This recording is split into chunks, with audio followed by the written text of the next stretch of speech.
Hey, folks, I'm Big Sam, and I've done it the wrong way for a long, long time. Uh, Welcome back. This is episode 3 of our 4-part series on grief.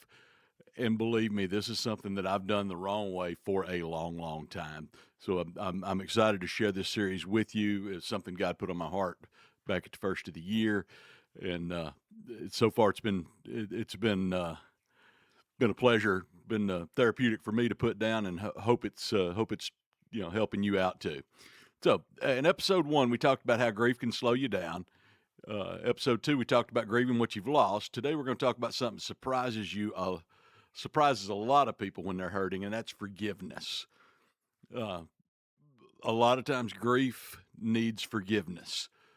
uh, Grief and unforgiveness can go together. Sometimes the thing that's keeping us stuck isn't what's happened to us.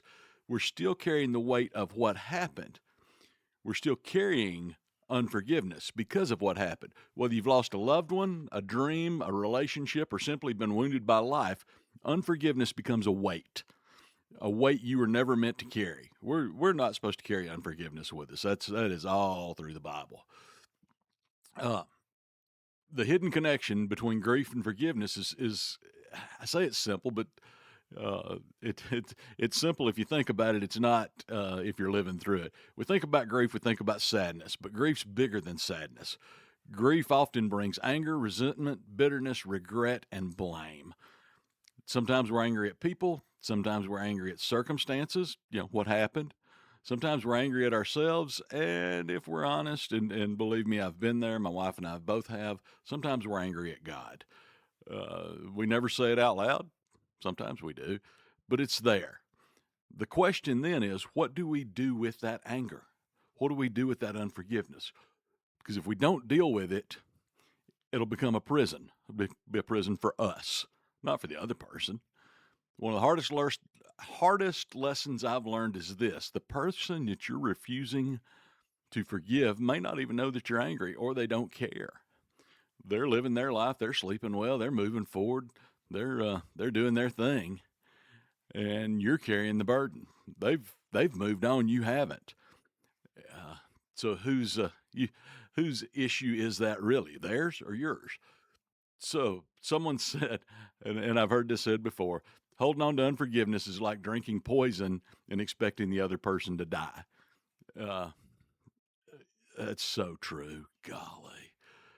So uh, holding, not forgiving someone, holding resentment towards somebody, that's it's only going to affect you.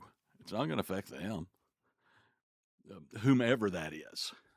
Um, and that's exactly what happens. The bitterness eats at us, not them. Uh, this is a good one, and this is something again that I've seen in my own life. Sometimes the person you need to forgive is you. That's where many people get stuck. Maybe you've replayed a decision 1,000 times, a mistake you've made. You wish you'd done something different, said something different, taken a different path. Man, if I'd only done this, and you beat yourself up about it. Uh, you feel guilty about a failed marriage, a broken relationship, financial mistakes. Boy, that's got me a good one. Things you said, things you didn't say. If only. You become your own prosecutor, your own judge, your own jailer. And you got to get rid of this. Unfortunately, some people become their own executor. Don't do that, please. Here's the truth: you can't change yesterday. You can only learn from it. If God can offer grace, I love this line. I love this line. If God can offer grace, and He does freely, why do we deny it to ourselves? Let that sink in. If God can offer grace to us, why can't we offer grace to ourselves? Why can't we offer forgiveness to ourselves? Why can't we move on? Why can't we offer it to others as God offers it to us? So, doesn't mean what happened was okay. This is important. Forgiveness is not approval. Doesn't mean that the thing is right. Forgiveness is not saying the wound wasn't real or isn't real. Forgiveness is not removing accountability. Sometimes you have to forgive somebody and move them on from your life, and I've had to do that. Forgiveness simply means I'm not going to carry it anymore. I'm not going to carry it any longer. It's releasing your right for revenge, whether it's physical or financial or just mental revenge. Releasing your right to keep replaying the offense. You keep bringing it up in your own mind and being angry about it when they're not. Yeah, when you can just let it go. Let it go, let it go. Okay, I won't do that anymore. Uh, the person you hurt may never apologize for lots of reasons. Maybe they don't even know that they harmed you. Maybe they won't acknowledge that they harmed you. Maybe they're too proud to acknowledge it, to say they're sorry. So what? Move on. This is one of life's hardest realities. Sometimes you'll never get closure from that person. You'll never hear, I'm sorry. You'll never get an explanation. You'll never get the conversation that you think you deserve or that you do deserve. If healing depends on somebody else's apology, then they control your future. Think about that. Let me say it again. If your healing depends on someone else's apology, then they control your future. At some point, healing requires a decision, not because they deserve forgiveness, but because you deserve freedom. One of the most powerful moments in Scripture, we just talked about this. Jesus hanging on the cross. He's beaten, mocked, rejected. What did he say? Forgive them. They don't know what they're doing. Man, we need to do that in life sometimes. That person that you are holding unforgiveness towards, you got to go, forgive them. They don't know what they're doing. Forgive them. They're a knucklehead. Forgive them. God, I got nothing on this. I'm going to forgive. Think about that. He offered forgiveness before they asked for it, before they apologized, before they changed. Forgiveness wasn't based on their actions. It was based on his character. As followers of Christ, we're called to do the same, not because it's easy, but because it's freeing. And when you let it go, it frees you up to move on, frees you up to move the needle. Forgiveness isn't always one big moment. You can have those big needle-moving moments in forgiveness. Some days it's just a daily, hourly, minute. Sometimes it's saying, God, I'm still hurt, but I'm choosing to forgive again today, because wounds heal in layers, and forgiveness happens in layers too. Let's get real here. Sometimes you have to release it over and over. In other words, I forgave him today, and I wake up tomorrow still thinking about it. That's real. That happens. So you might release it today, and then you pick it back up tomorrow. It doesn't mean you didn't release it. It just means you picked it back up. Release it again. That's hard. Do it. That's okay. Healing is a process. So, practical steps this week. If you're struggling with forgiveness, try these 3 things. 1, identify the weight. Who or what are you carrying? The first thing you got to do to solve a problem is acknowledge the problem. Who am I directing unforgiveness toward? Is it a co-griever? In other words, I'm grieving over a person, and someone else who's grieving over that person, we had cross words during the initial grieving process, and I've chosen to not forgive them. Maybe it's somebody who caused the grief, or you think caused the grief. Maybe somebody that didn't do something like you thought they should. Maybe it's yourself.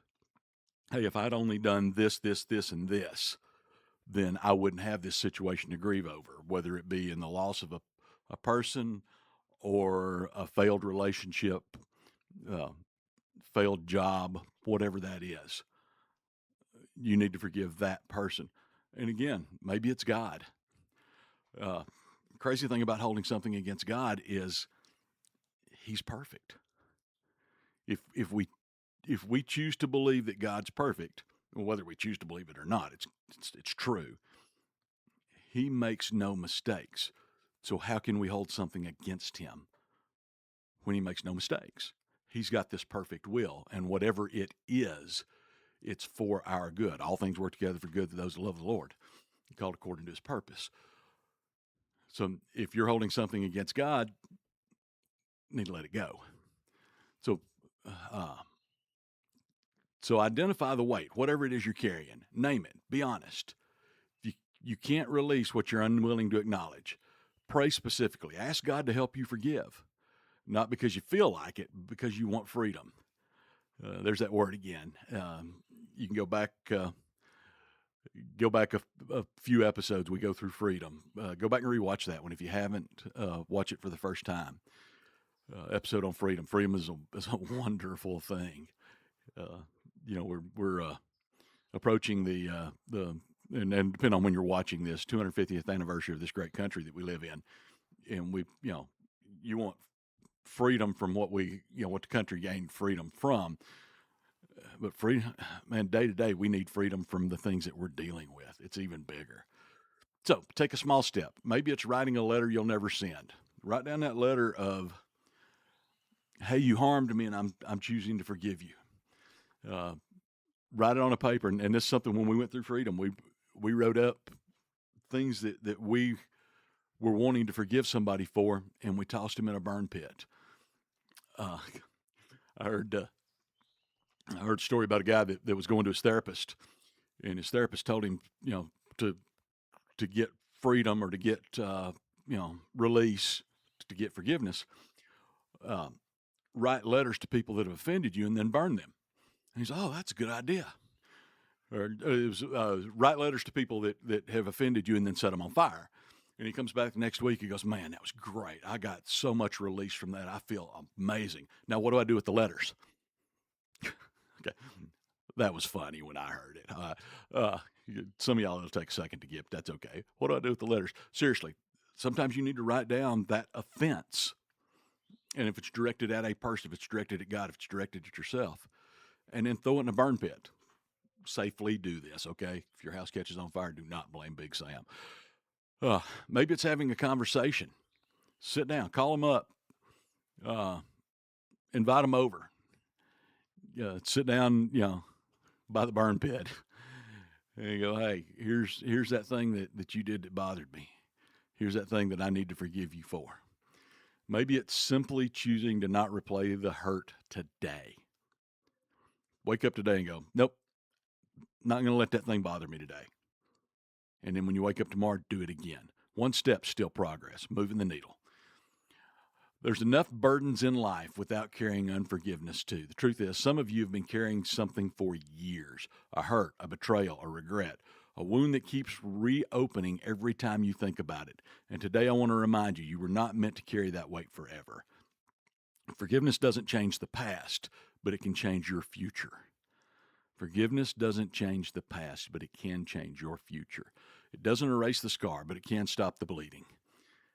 And sometimes the first step's just moving forward, moving the needle. It's finally putting down what you've been carrying.